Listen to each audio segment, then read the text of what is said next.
Welcome to the Humanity Mosaic podcast, exploring authenticity and connection with Dr. E. Thank you for joining us today as we explore issues that affect our relationships in today's world. And now welcome to today's episode with Dr. E. Hi, everyone.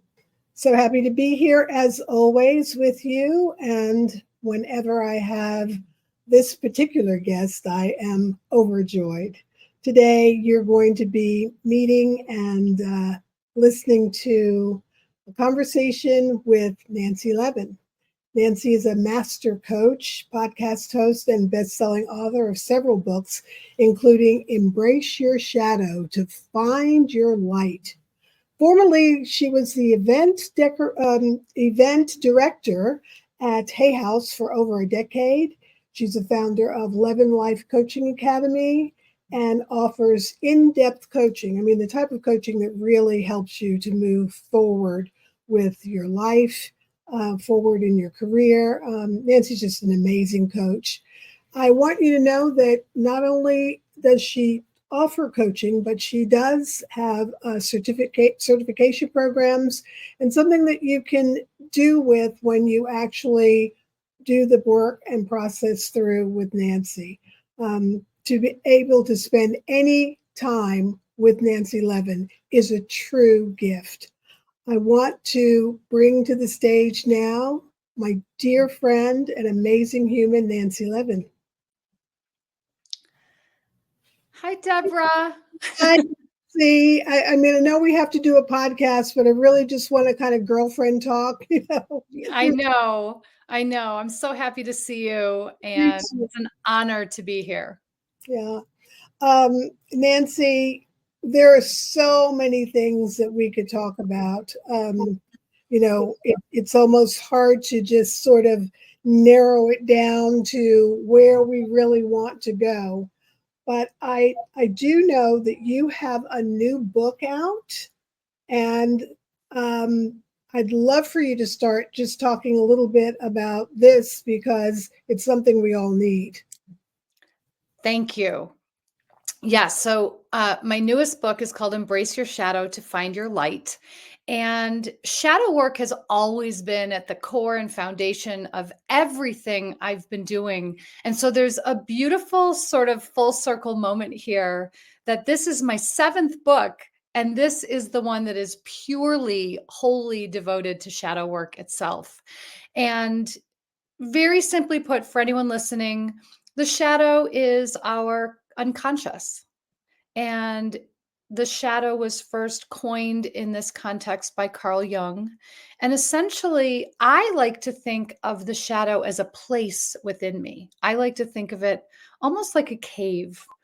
And it's the place where I suppress, repress, deny, reject parts of myself. And I shove them down into the shadow. I shove them away into my unconscious.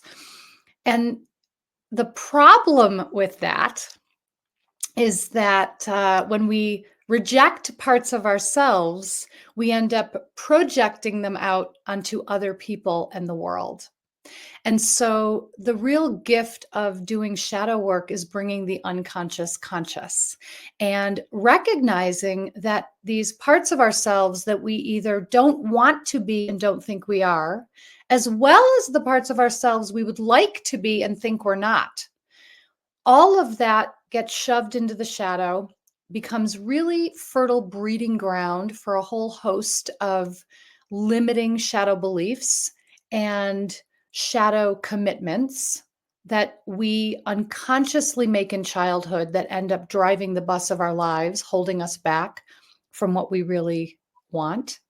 And so as we embrace our shadow, we are actually tapping into and harnessing power that we have not had access to before. Absolutely. When I listen to you speak about the shadow, it becomes very clear. And I know that for most people, when we even talk about doing inner work or shadow work, people are just so confused. It's like, I would do it if I knew what it was.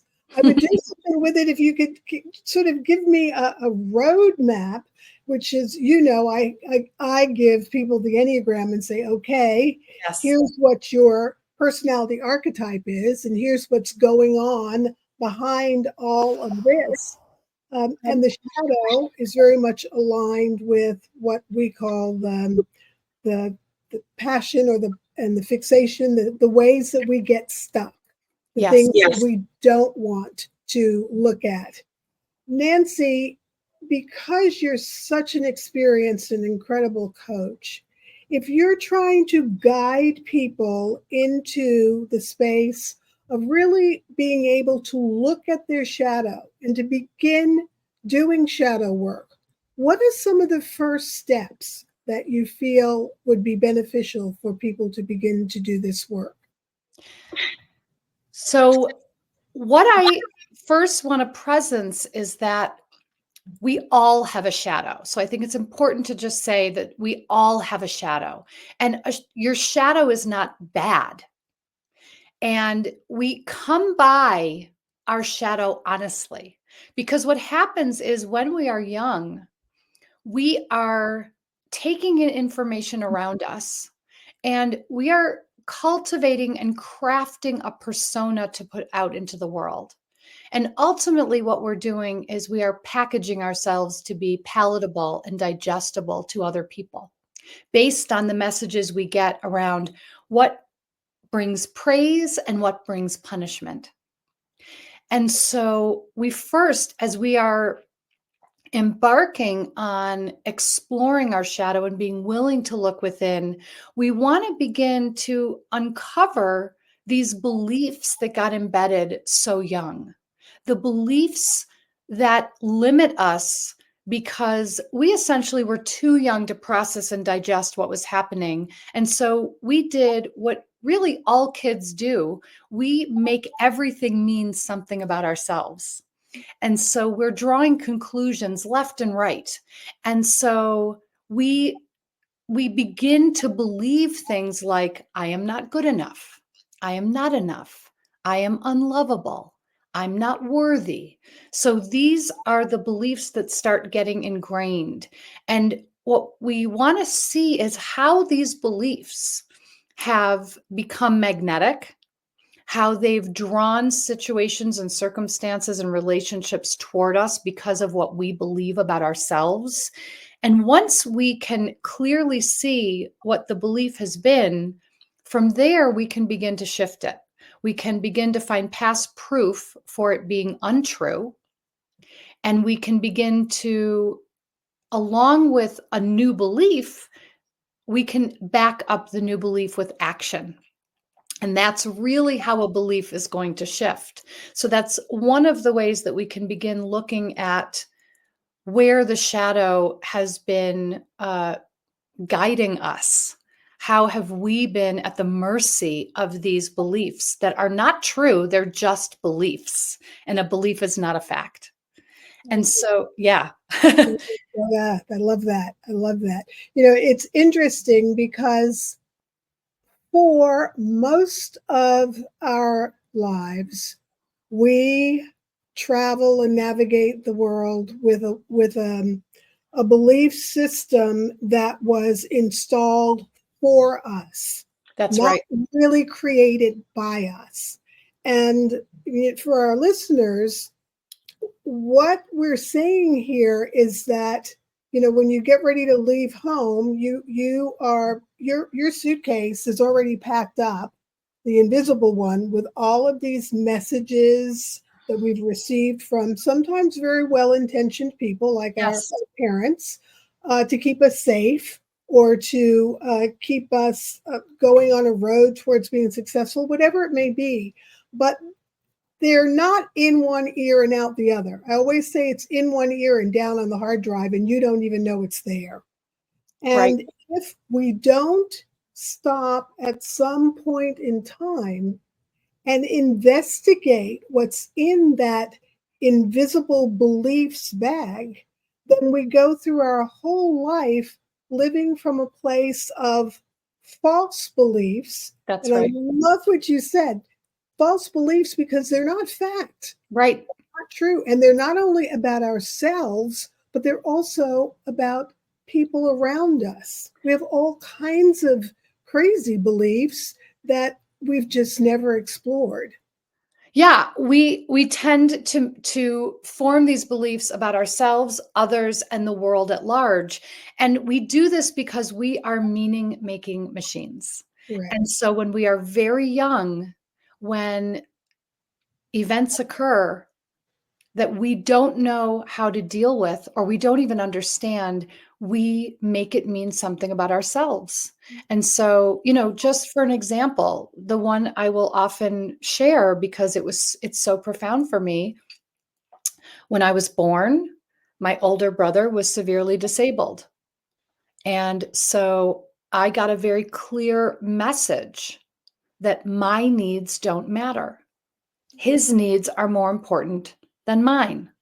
And so that belief, my needs don't matter, becomes a belief that tracks me to meeting the man I am ultimately married. If my needs don't matter, then your needs are the only ones that matter. So let me sublimate all of mine for yours. When I was 2, my older brother died. The imprint on me at that time was, if I am imperfect like he is, I will die. And so then the belief is, I have to be perfect in order to be alive. And then thus begins the quest for perfectionism. And none of this was formed consciously. I was 2 and under. But these are the kinds of messages and beliefs that get inserted inside of us and that we cling to, and we hold them as true until we're able to actually shine the light and work with them and reinstall new beliefs into our operating system, into the hard drive. Right. Absolutely. One of the beliefs that people are very much unaware of, and I want to bring that up now, is children who are the children of a divorce situation. Yeah, The belief that that child often takes is that it's my fault. exactly. It was my fault that daddy went away. It was my fault that mommy went away. And the way that that belief really begins to alter the pure path of trajectory for a young child. And unfortunately, we don't, because we don't see it, because we are not aware of how that child is taking that in, it's not spoken to in a Right. way that is helpful. And so that's another one of these places where it just gets, stuffed down, repressed, as Yes. you so beautifully articulated. But I want to bring that up because, divorce, unfortunately, is not an uncommon thing in our society or in any society now. And the children require a bit of extra loving care to not allow that belief to grow inside of them in a way that in the future they're afraid of forming relationships. That's right. I mean, I, as a psychotherapist, I've seen so much of that. And Nancy, just as you said, it goes all the way back to that very early belief that began to form a seed of, I'm not good enough. I caused this. Right. Mommy went away, daddy went away because there's something wrong with me. Me. Yeah. Right. Yeah. Yeah. And again, this is why I advocate for us doing this inner work and for people really getting curious about what is happening inside of us. What are the messages we received? How are we perpetuating these messages instead of shifting and transforming these messages so that we can activate a power within us to feel empowered instead of feeling like a victim or instead of blaming others, we can step into self-responsibility. Absolutely. Something that is really coming through for me now, particularly I think in this season of life, where there's supposed to be wisdom and maturity and all that good stuff going on. And I look at women around me, and, I've always been a strong advocate for women, and trying to do whatever I could to empower women and all people.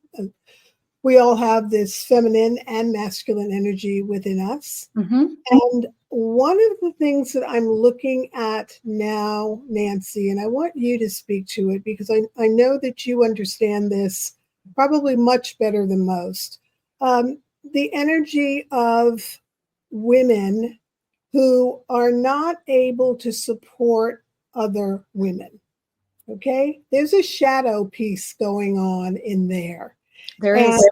I really want us to talk a little bit about that. Why as women do we feel like rather than to lift one another up, if a woman rises too high, very often it's not uncommon to see a bunch of other women is sort of gather around to try to pull her back down. And that certainly is not going to help the collective consciousness of, I would say, our country or the world, but just in general. Can we explore that shadow piece, particularly around women? Absolutely. So here's how I first want to presence this. Whenever there is a part of ourselves we can't be with, we reject it. Yeah. We shove it down into the shadow and we project it out into the world, onto others.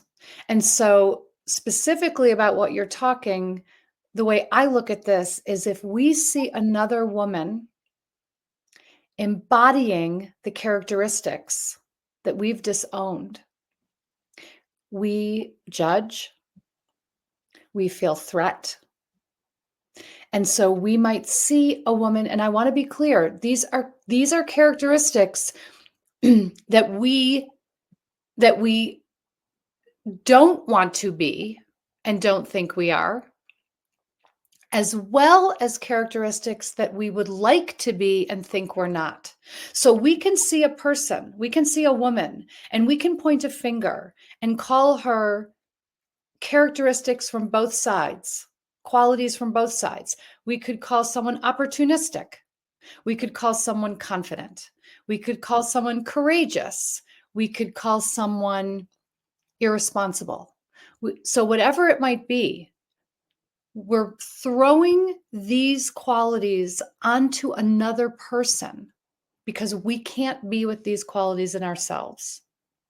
And so to me, the reason that women take down other women instead of uphold them is we have not yet learned as a collective that every quality we see in another exists within us. And so if I see a quality in someone else, it's actually not about the other person, it's about me. Where does this quality live inside of me? How can I own, integrate, cultivate this quality and use it to support me so that I no longer have to project it outward and judge it? I can instead have compassion for the quality within me. Therefore, I have compassion for the quality in others. I think this is so important for us to not only hear, but to understand deeply. Because we're living in a world right now, as you well know, that needs some nurturing. Oh, hell yes. It needs some nurturing. It needs some feminine energy. Yes. Yet we're sitting in positions where we're actually seeing women being pushed, sort of being more marginalized. Yes. Yes. And we can't just sit back and let that happen. We all have to wake up and do the deep work and to really befriend the shadow, as you know, as you're talking about Yeah. here, to be able to learn how to love ourselves so that we can love others and to empower each other. And We that really, there it is. yeah, Yeah. And so, the goal of the soul is to be whole. And we come into this world whole. So I am not a proponent of I am broken. I'm not a proponent of you complete me. We come no, in, right? We come in our wholeness. And yet, because of this messaging, because of beliefs, because of fear, we begin to disown these parts of ourselves. right.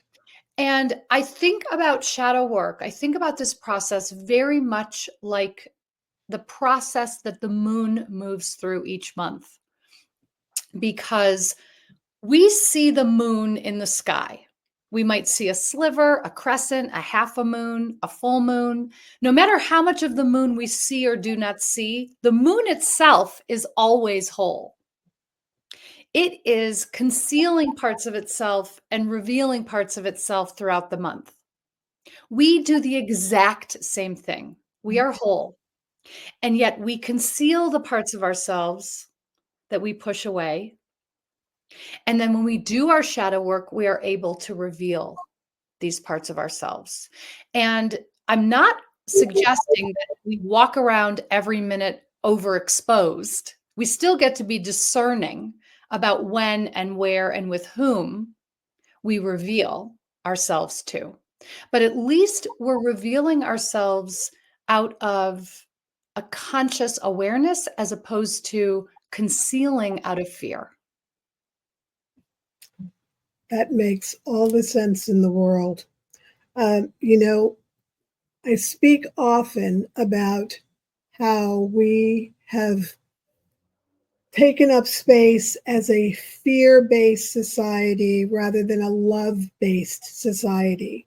And fear, shame, blame, I call those paralytics. And Mhm. as long as we allow ourselves to live in the energy of being afraid, really, of our beauty and greatness, we're actually being afraid to bring that out into the world.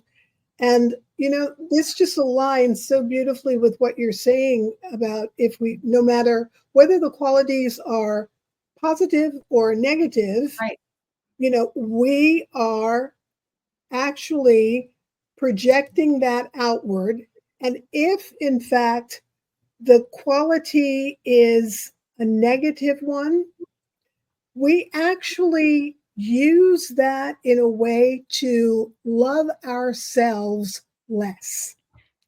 It Yes. creates a void. I always say you cannot do something hateful to another person without recognizing that that comes from an energy of lovelessness inside of you. Now, I know that that sounds very, very deep and complex to some who are listening, but Nancy, we know that's true. We've I seen it happen over and over again. I 100% agree with you. Absolutely true. Yeah, yeah. So, Nancy, how do we love ourselves so that we can love each other better? How do we get out of our own way and start to release some of this negative crap that Yeah. we're I mean, carrying around? a great place to begin is to start exploring these qualities. And so we can look at this from both sides. First, to even just bring to mind people in your personal life or in the public eye who you feel triggered by, who you feel activated by, and begin identifying the qualities and characteristics that you feel triggered by. So whether it is irresponsible, lazy, mean, tyrant, whatever it is, whatever those qualities are. Because every quality that exists in anyone else exists within us, the invitation is to start locating the way in which these qualities do present inside of us. The important piece here is to separate quality from behavior. Correct. So someone else's behavior is really what triggers us. We get triggered by behavior, and then we can label the behavior with a quality. The way that quality will present in us will be very different than the way it presents in them. So we can't take the easy way out of thinking, well, I don't do that like so-and-so, so I'm not that. The invitation is to actually discover, how do I express this quality so that I can own I am that? And once I can have compassion for that quality within me, I can have compassion for the quality in someone else. I don't have to like their behavior.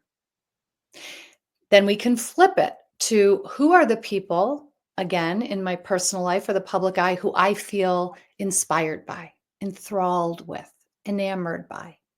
What are the qualities they possess? Generosity, brilliance, confidence, courage.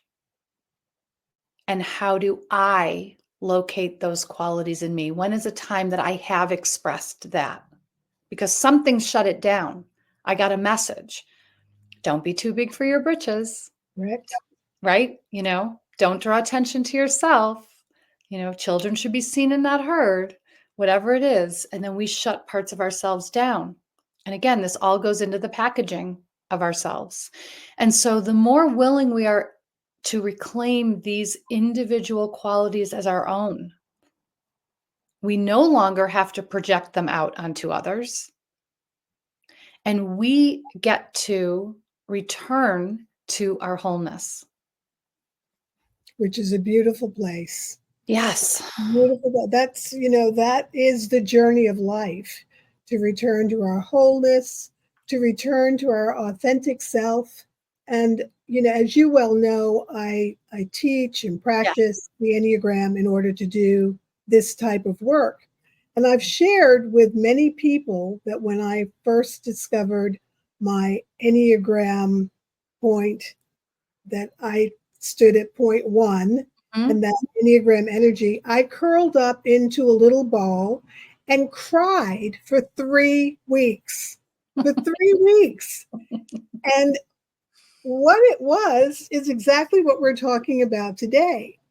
I could see the shadow components of my personality. Yeah. And I could see ways in which those shadow components were part of who I am. Right. And I had to do the work from there. And it was hard work. I don't want us to give anyone the impression that it's just a simple thing. You sit down one day, you do the exercise that you just mentioned, and you're done. No. It's an ongoing basis for the rest of our lives. Because just as we get to the place where, we see that shadow part, the particular one for me that was such a challenge is if I see something wrong, I want to fix it. Right. I'm just going to go out there and I'm going to fix it. But what is the message that you're sending to someone when you're constantly trying to correct or fix something that they have done or a part of them in some way? You're sending the message to someone that you may happen to actually love that they're broken. That's right. So looking at actually how these parts of us that we're not going to get rid of, right, but we have to gain an awareness of them. And sometimes it's very helpful to look at how that part of you when it does show up, the harm that it can do. Yes. May not be your intent, but that can be your impact. And as I share often, we're not just responsible for our intent of what we want to do in the world. We're also responsible for the impact that we create based on what we put out with our own energy. And without shadow work, we will never experience ourselves the way other people experience us. And so we can live a life of fooling ourselves. That's right. I'm kind, I'm generous, I'm wonderful. I just don't understand why my friends don't want to have anything to do with me anymore. Well, maybe there's a little deeper level that you need to explore. So Nancy, how can people engage with you if they are doing shadow work? Best place to find me is my website, nancylevin.com. So all of my books are there. I also offer many different coaching experiences. One of them specifically around the shadow, called Your Inner Eclipse. And so information will be on my website about all of those things, and you can discover what you're looking for. That's wonderful. Nancy, I want to thank you so much for being with me today. And we got to get together, girl, and do something. I know, we do. We do. Yep. I appreciate you and love you, Deborah. Thank you for having me on. Thank you, Nancy. Thank you for joining us on today's episode of the Humanity Mosaic podcast with Dr. E. For more information, please visit DeborahEgerton.com and be sure to check out theAuthenticSelfCommunity.com to continue your journey.